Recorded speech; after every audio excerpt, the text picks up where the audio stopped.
Okay, we've got our top three finishers from today's Mission King of the Baggers race here. Our winner, Australian Troy Horfas, second place, Kyle Wyman, and third place, Tyler O'Hara. We'll get started with Tyler. Tyler, you got off to a great start from pole and actually pulled away a bit, got a bit of a gap. Did you think you had enough, or did you feel like they'd come back?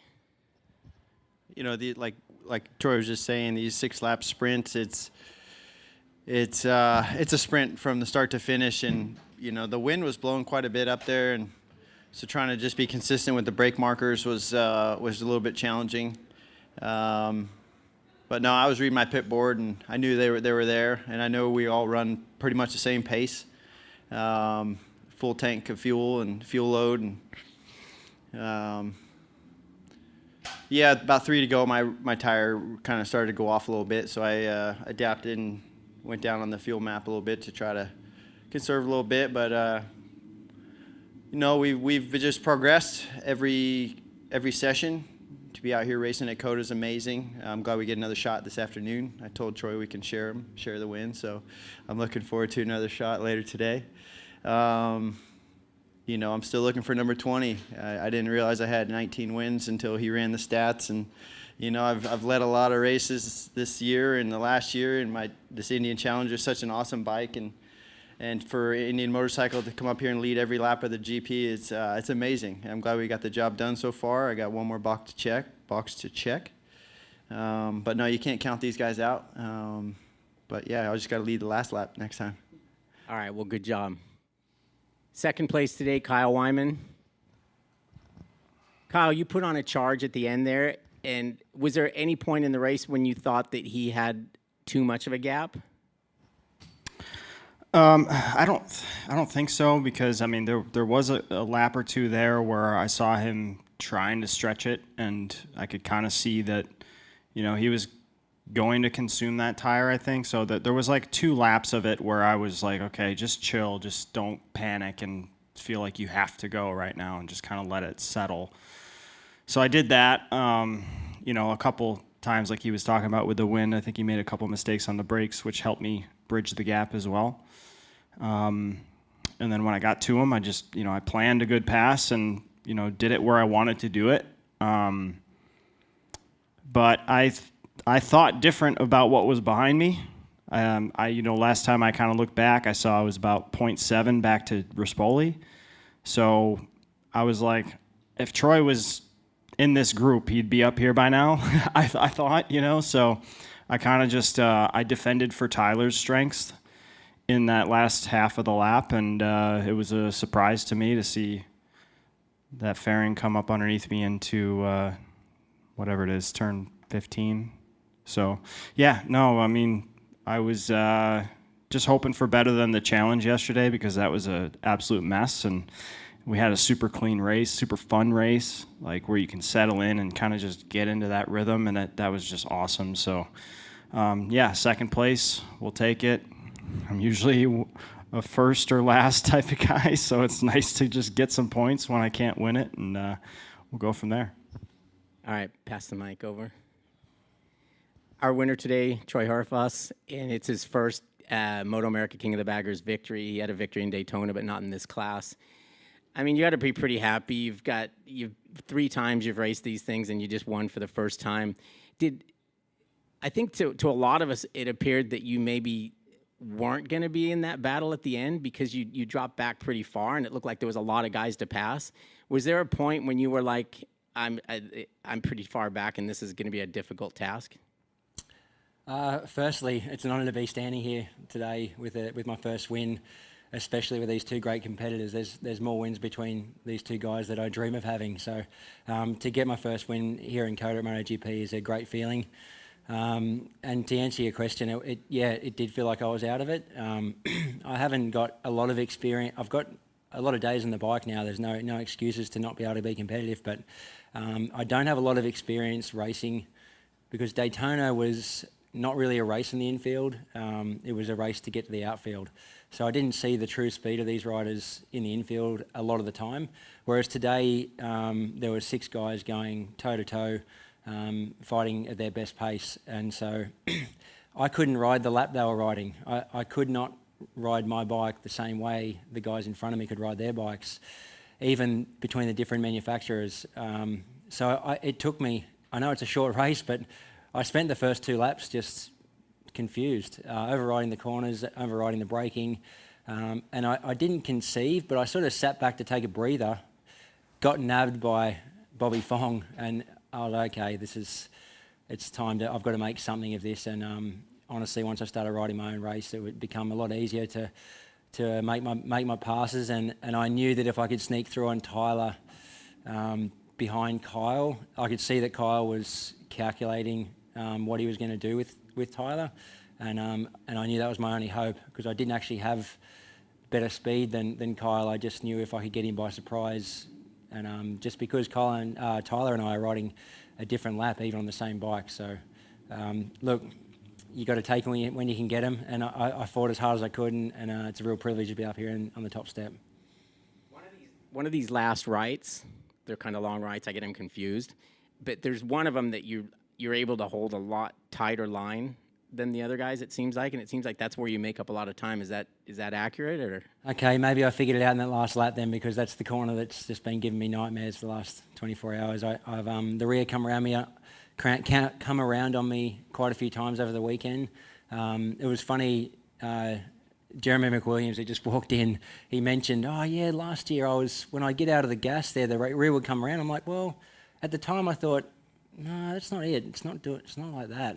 But then in the race, just then, literally, as soon as that thing hit closed throttle, it just come around. And then I went again, got out of the throttle, it went again, and that's when Bobby come past me. So from that point, I was just literally babying the bike into the corner, trying to make a good exit, and hopefully I've found something there. We'll go and look at the data, and hopefully you've picked that one out for me. well, you won money yesterday. Maybe I can get a little bit of that. Let's not get too far ahead of ourselves.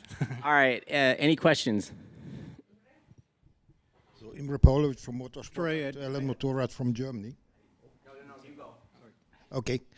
So question to all 3 of you guys. I mean, I'm watching this class since it was introduced, and it is amazing development that is going on.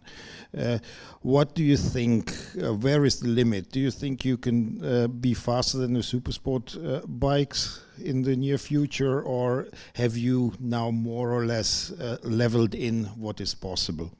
Yes, I think we can be as fast as a Supersport bike, for sure at Daytona. That's my only experience. I'm probably the worst guy to ask, so I'm new to the series, but I know from ideal lap times, given our races are really short and we don't have to worry about, running a hard tyre. Not saying we're better than Supersport riders, but ideal laps at Daytona was, I think, inside the top 5 at the end of race 2.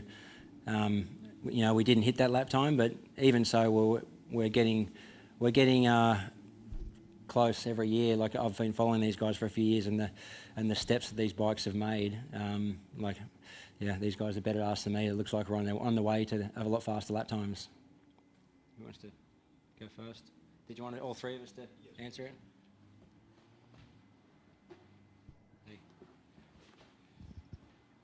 Yeah, I think the development curve just shows from where we started to where we're at. Every time we come back to a new track, we're 2 or 3 seconds faster. I would say we're getting closer to the pointy end of the stick. It's just a battle of ground clearance, and every time we start going faster, we start to figure out what we need to work on in areas that we can get better. Certain tracks, I would say possibility. Yeah, for sure. Daytona, we got 186 miles per hour, so we're 10 plus mile per hour on the 600s. But the infield and anytime there's a chicane or tight stuff, obviously the 600 is going to be real sporty. So yeah, I think there's a possibility at certain tracks for sure. But other tracks, I would say it'd be a wash. But that's a good target. Yeah, I don't really put a ceiling on any lap times, and I usually don't remember the lap times because we just keep breaking the lap record or setting a new pace every track we go to, and it's just always focused on the process and working with these great engineers and making the bike easier to ride, and it's pretty incredible. It just defies physics is what we're doing, really. 620 pounds, and 186 miles an hour at Daytona, and today we're, you know, I believe we're just as faster than Moto3, which is incredible. But no, like Troy said, certain tracks for sure, I would say, in the future, absolutely.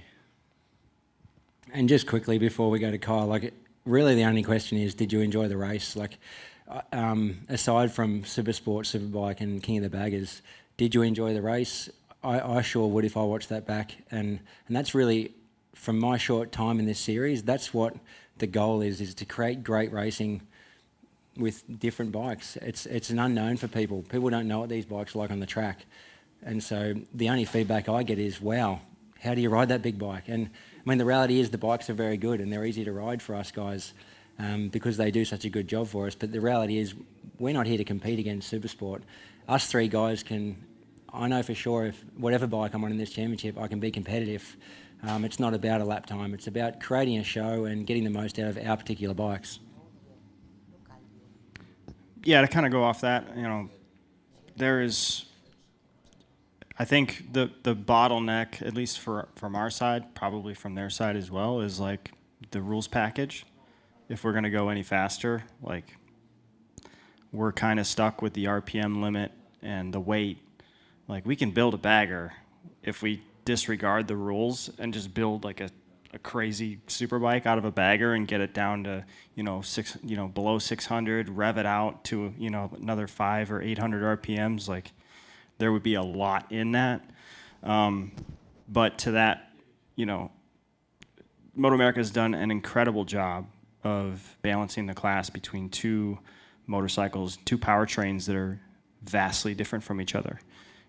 So not only is the racing really close, but each bike has its own strengths in different areas, and that's what I think contributes to how good the racing is. Matthew? Troy, question for you. Thank you. COTA is very different from Daytona, obviously, but I imagine each time you ride the bike, you come away with something you knew you've learned, something new that you've learned.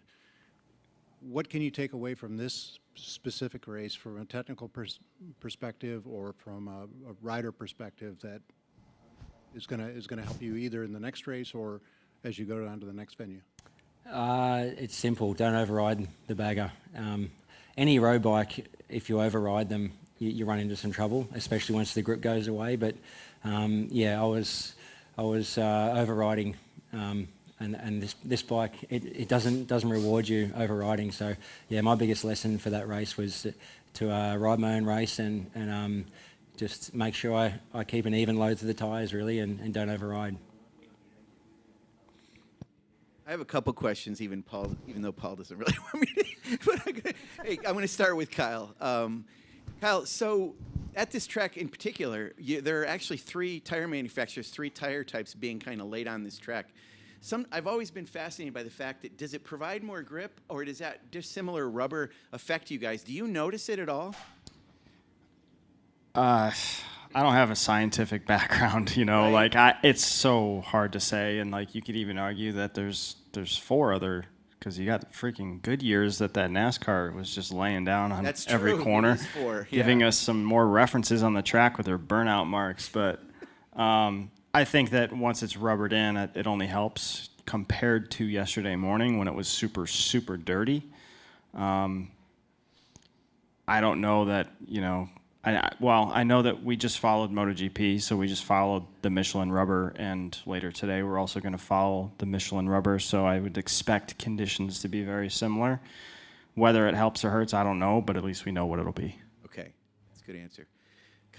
Troy, I got a question for you. This is a weird one, but you've ridden a lot of different motorcycles. So you're formerly a Supermoto champion, but a 3-time Superbike champion. This bike that you're riding now, is it more like a Supermoto bike or more like a Superbike? It's with brand new rubber and really good grip from the first lap. It's a lot like a Superbike.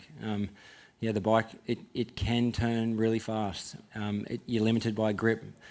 Physics doesn't allow this bike to turn as good as a Superbike, but with grip you can ride it like a Superbike, in my opinion. And as the session goes on, like the end of that race, for example, was We race these flat tracks in Australia on a black oil-based surface with 17-inch wet weather tyres, and it's like the best ever oil track you've ever ridden. There's a lot of movement in the tyres, but you've got grip, and it's a lot like Supermoto. Yeah, it's a lot like a cross of Supermoto and Australian flat track, I guess. Yeah, it's a lot of fun. I can tell you that for sure. Anybody else? Okay, thanks guys for a really good show. Thank you.